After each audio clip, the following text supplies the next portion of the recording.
Detroit, Michigan, September 1940. When British engineers arrived at Packard Motor Company carrying blueprints for the Rolls-Royce Merlin engine, Detroit's finest laughed them out of boardrooms. "Handcrafted British precision can't survive American mass production," they said. But as Spitfires burned over London and America teetered on the edge of war, one question haunted military strategists. Could democracy survive without engines?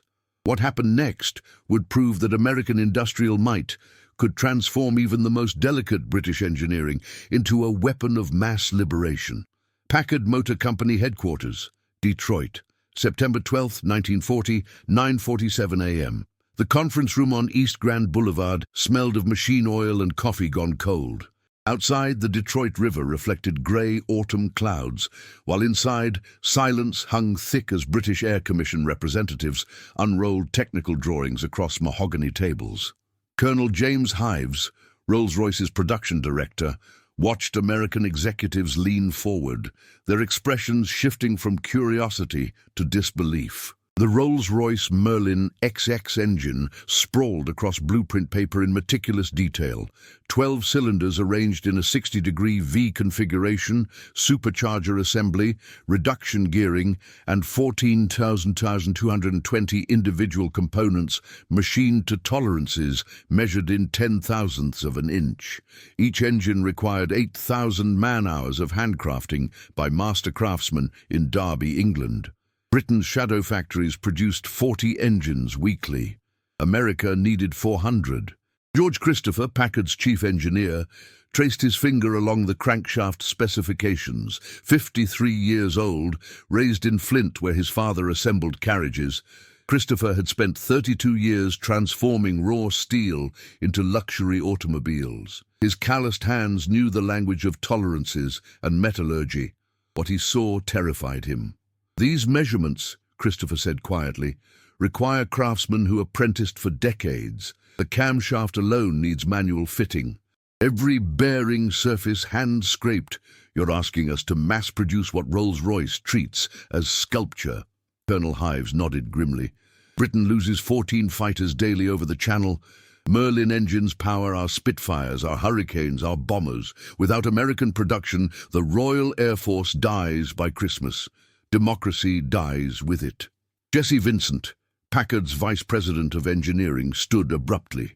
61 years old, Oklahoma-born, Vincent had designed the Liberty engine that powered American aircraft in the Great War. He understood what Hives wasn't saying. Britain stood alone against Nazi Germany, and the Atlantic separated America from invasion by mere geography and British resistance. "We'll need to Americanize the specifications," Vincent said. "Convert imperial measurements to decimal inches. Redesign components for machine production. Substitute materials available in American supply chains. You're not asking for copies, you're asking for reinvention." The room erupted. Henry Bodman, Packard's president, slammed his palm against mahogany. "Reinvention takes years. Testing takes years. Certification takes years.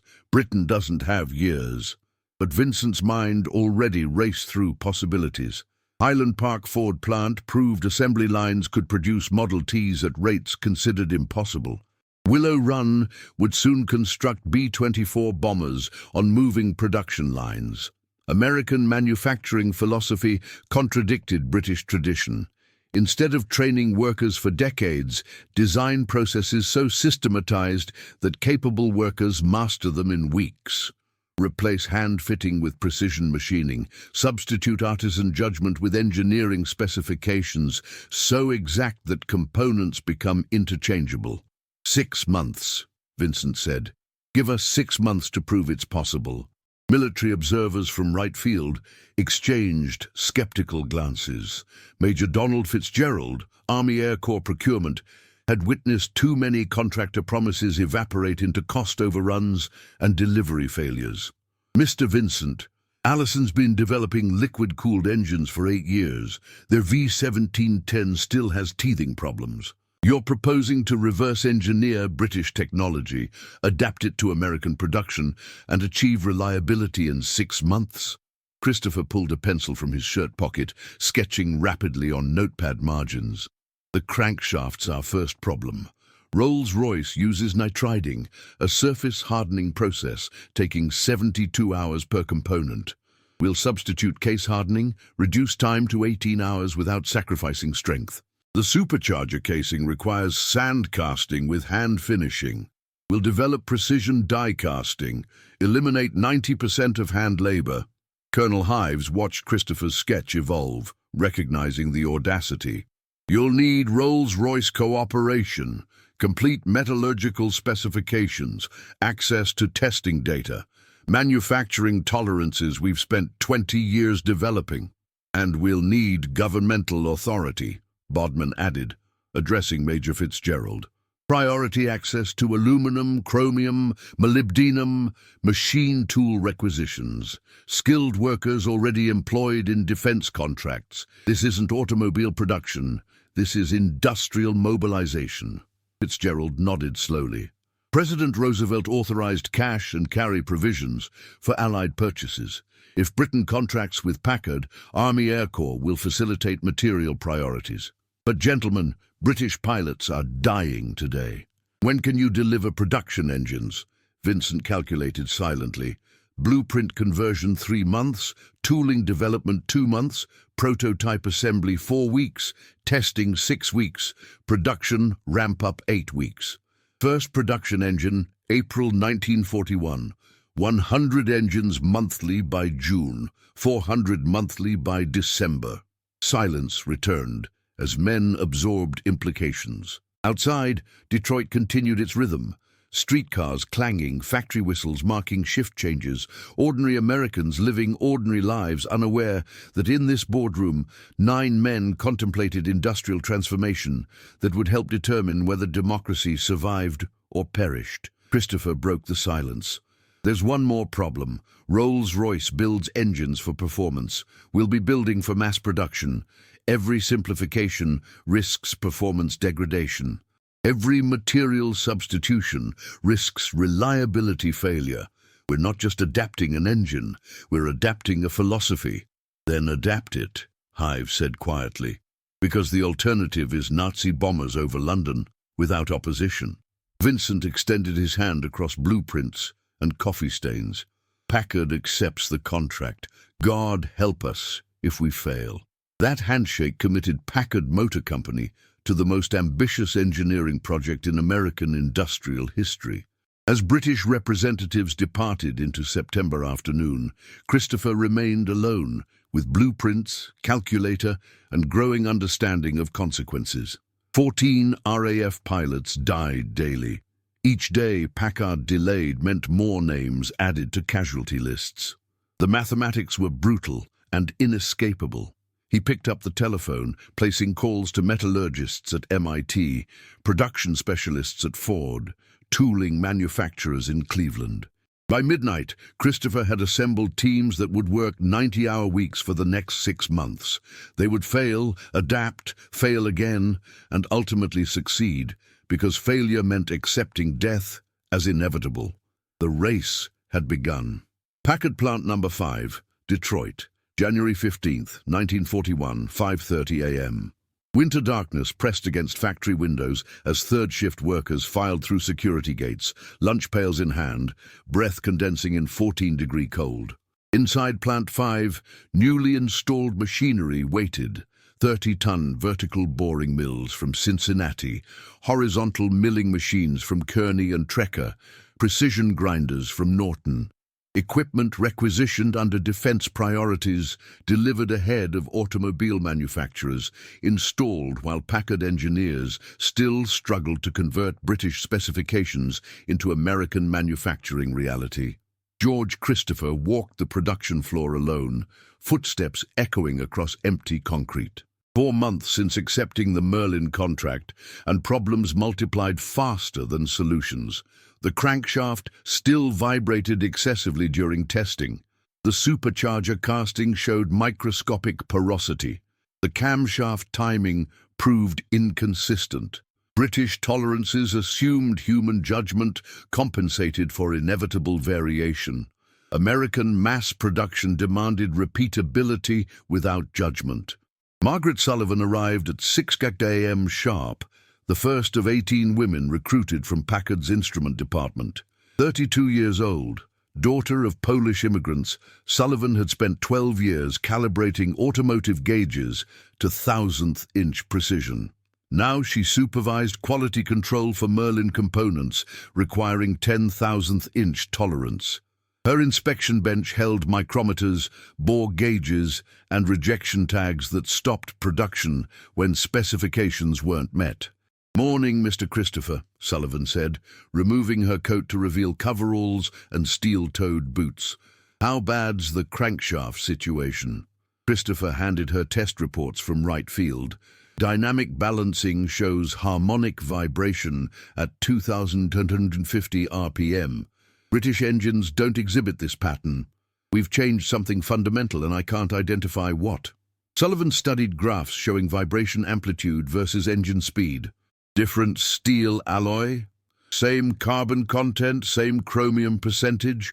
We substituted American steel from Bethlehem because British supply can't meet production demands. Chemical composition matches specifications.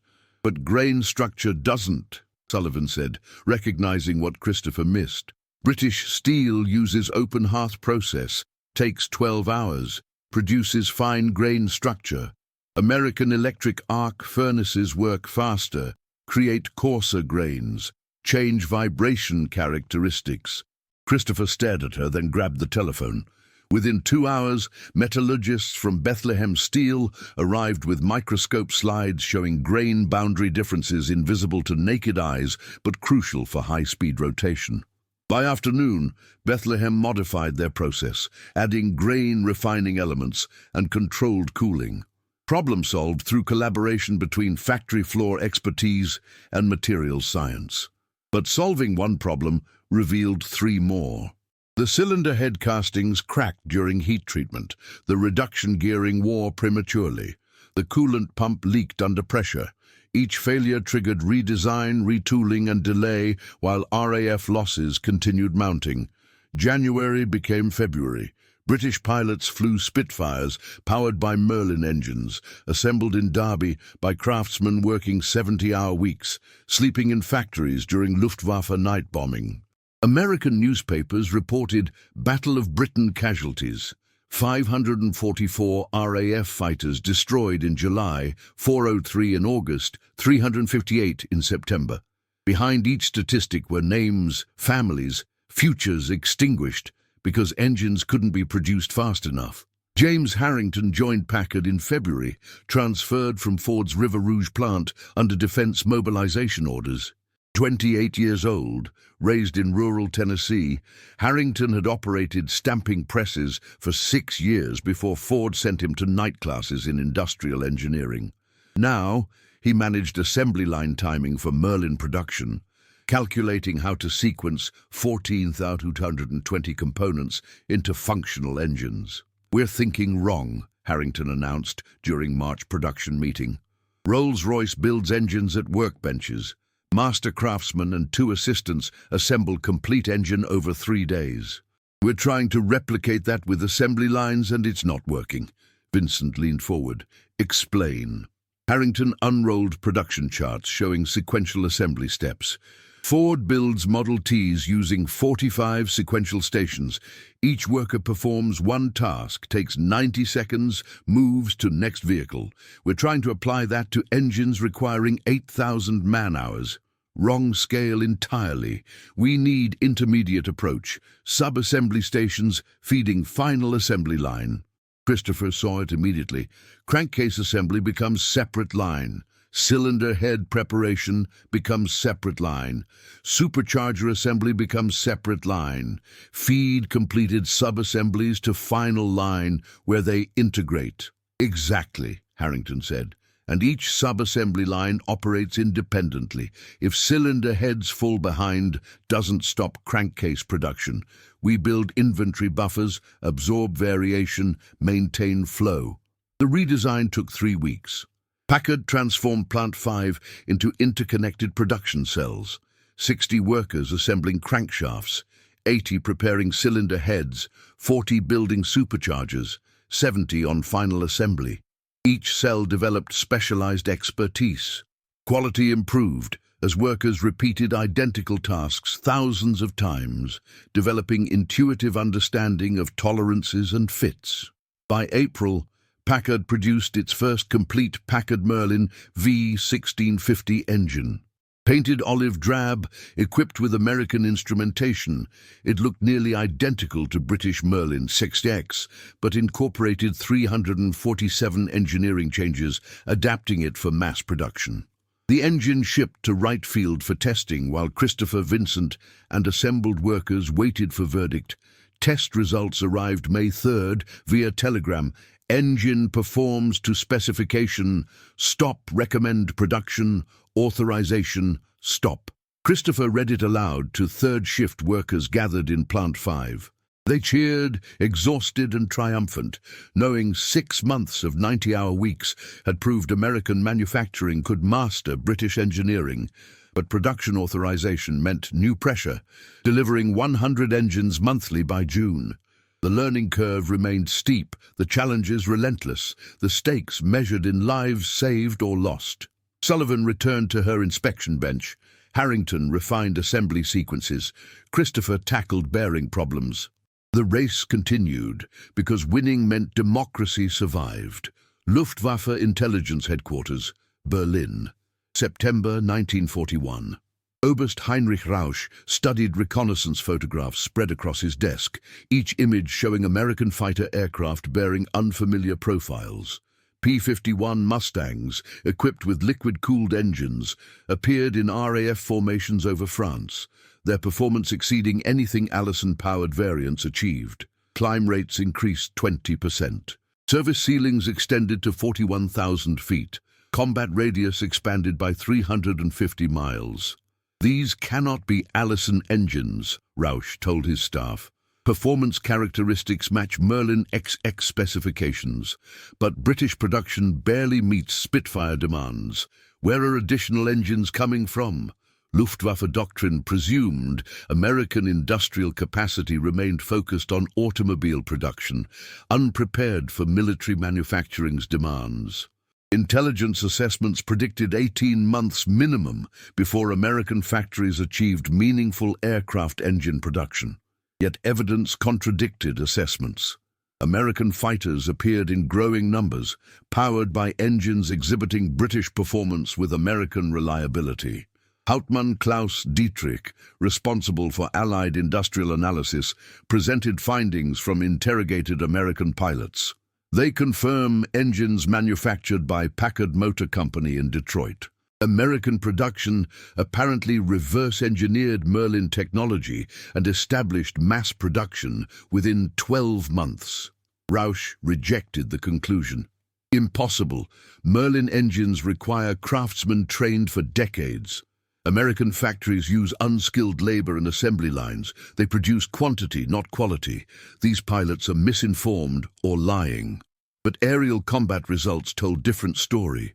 RAF formations over occupied France included increasing numbers of American-built fighters exhibiting combat persistence German pilots couldn't match.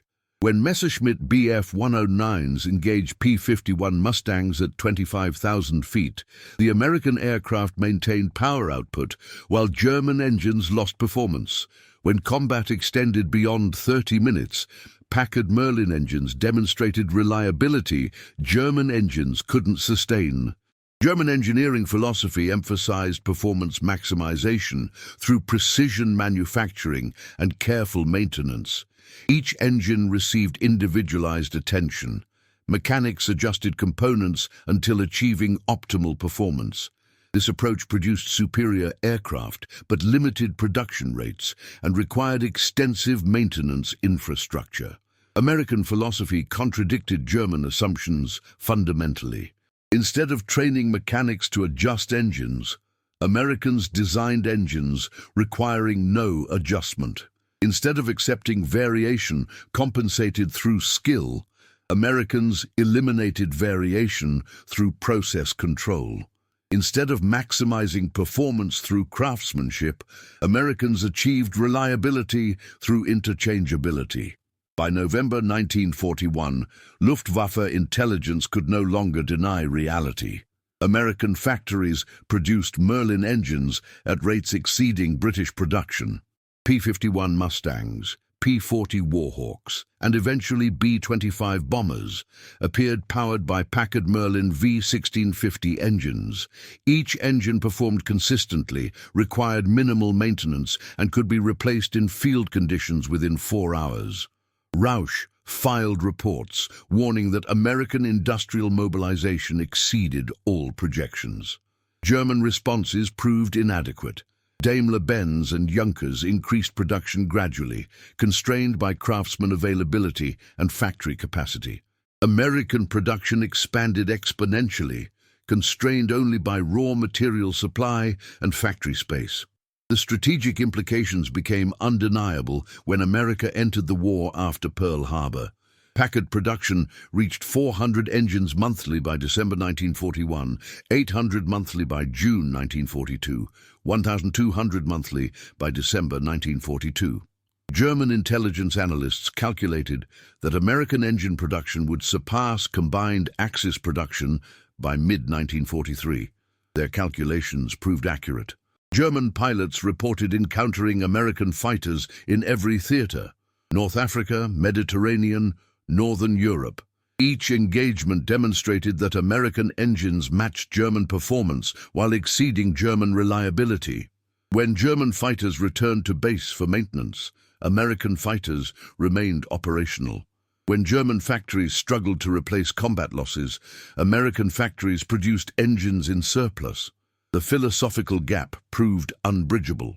German military doctrine valued individual excellence, specialized training, and craftsmanship.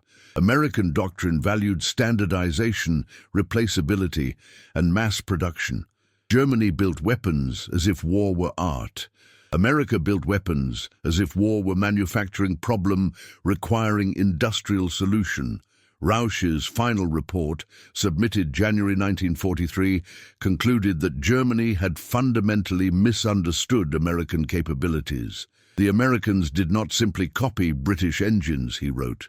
They transformed British craftsmanship into American mass production. They proved that democracy's strength lies not in individual excellence, but in collective industrial capacity. We cannot match their production rates. We can only hope their political will falters before their industrial capacity overwhelms us.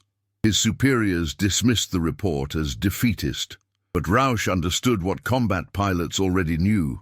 American industry had solved problems German engineers considered insoluble.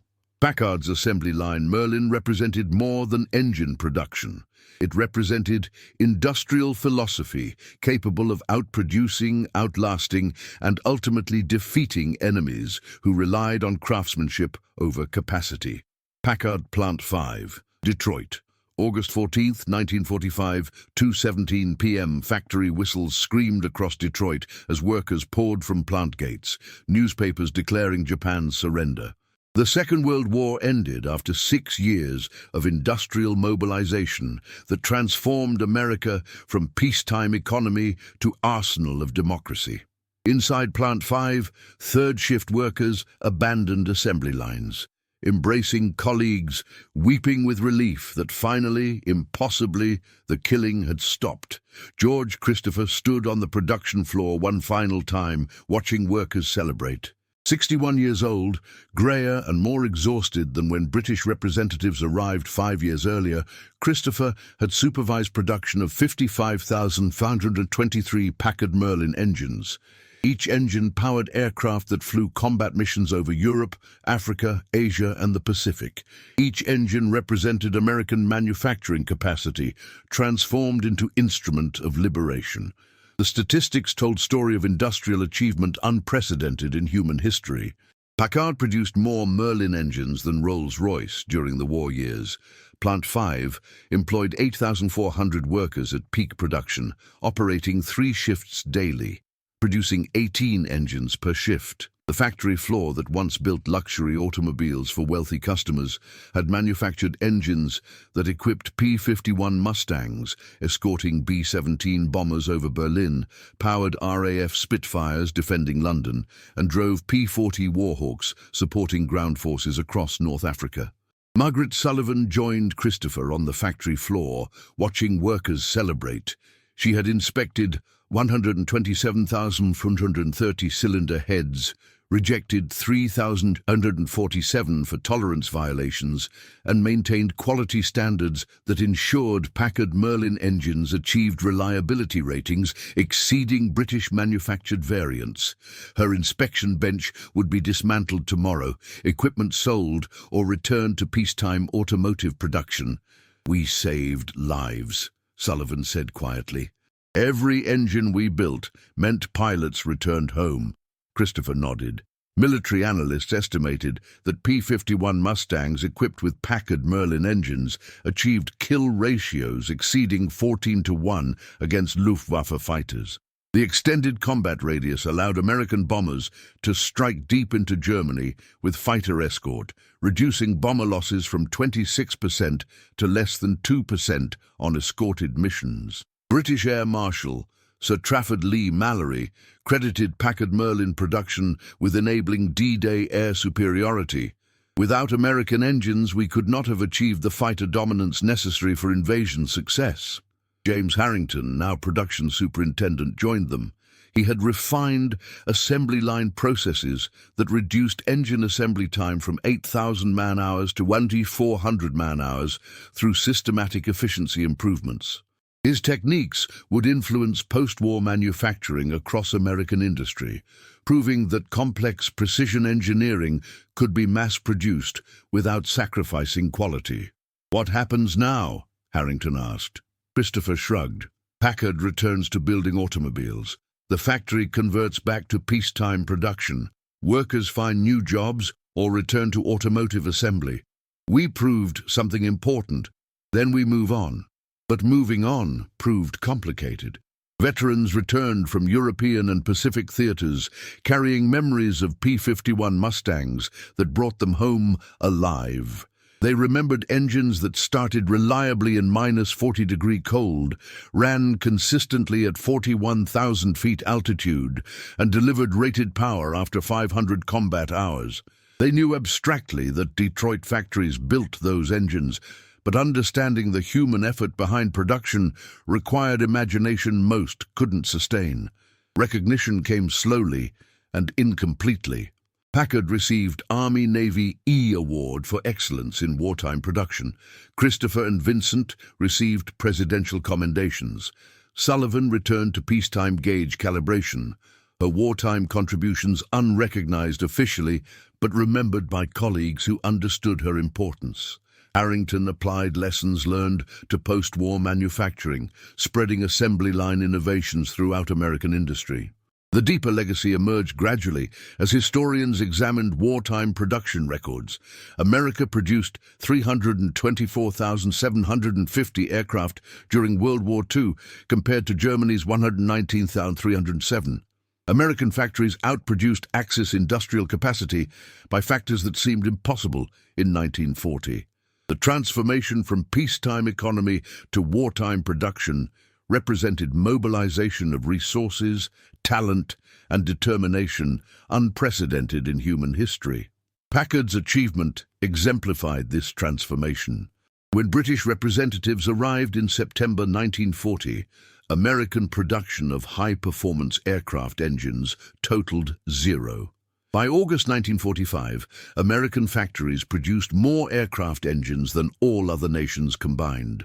The journey from blueprints to 55,553 engines required solving thousands of engineering problems, training tens of thousands of workers, and maintaining quality standards under relentless time pressure. Decades later, when historians interviewed surviving Packard workers, common themes emerged. They remembered exhaustion, the relentless pressure, the fear of failure, meaning death for pilots they would never meet. They remembered pride in solving problems that experts considered insoluble. They remembered proving that American industrial democracy could outproduce totalitarian efficiency through collaboration, innovation, and sheer determination. George Christopher died in 1963, age 79, having returned to peaceful automotive engineering. His obituary mentioned Packard Merlin production in 2 sentences, but pilots who flew P-51 Mustangs remembered him differently. They remembered engines that started in impossible conditions, ran when exhaustion clouded judgment, and brought them home when everything else failed. The Packard Merlin story proved fundamental truth about democracy and industrial capacity. Free societies can mobilize resources more effectively than authoritarian regimes when necessity demands. The assembly line approach that skeptics mocked in 1940 became weapon of mass liberation by 1945. Packard transformed British craftsmanship into American industrial output, not through superior individual skill, but through superior collective organization. Today, P-51 Mustangs powered by Packard Merlin engines fly at air shows. Maintained by enthusiasts who understand these aircraft, represent more than military hardware. They represent moment when democracy faced existential threat and responded with industrial mobilization that changed history. They represent workers who machined crankshafts to impossible tolerances, engineers who solved problems during 90-hour weeks, and determination that refused to accept defeat as inevitable. The engines they mocked in 1940 powered 15,000 American fighters that helped win the war. That's the incredible story of how American ingenuity turned British craftsmanship into mass-produced victory. Want more untold stories from World War II? Hit that subscribe button and ring the bell so you never miss our deep dives into the engineers, workers, and everyday heroes who changed history. Drop a comment below. Which wartime innovation story should we cover next? Thanks for watching, and remember, sometimes the greatest weapons aren't the ones that make headlines, but the ones that make victory possible.